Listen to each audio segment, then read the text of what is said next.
Monsieur le maire, pour 5 minutes, et vous n'êtes vraiment pas obligé. 3 minutes, c'est bien aussi. Je vais tout faire pour être bref. Je parlais sur la lumière. Est-elle revenue la lumière? Oui, elle est revenue.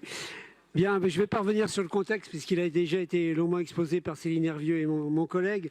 Je vais juste insister sur cette situation qui traduit l'extrême fragilité du secteur associatif, affaibli par un sous-financement chronique de l'État, notamment dans le secteur social et médico-social.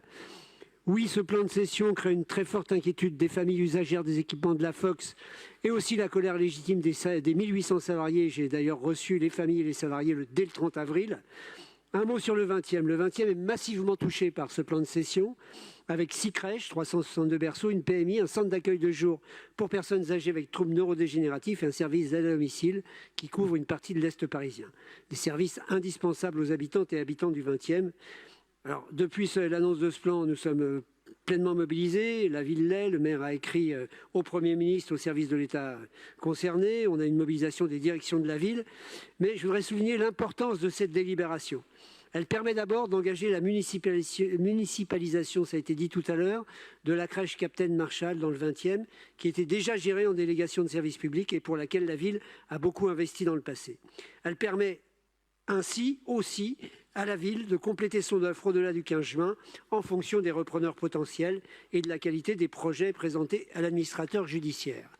Chacun est convaincu, je pense ici, qu'il est nécessaire de pérenniser les activités de la Fox en mobilisant des repreneurs non lucratifs, qu'ils soient associatifs ou publics. Un mot, et je m'arrêterai là, je voudrais attirer votre attention sur la PMI du 119 rue d'Avron, dont le rôle social est crucial dans ce quartier populaire de la Porte de Montreuil, en suivant un nombre important de familles précaires hébergées à l'hôtel.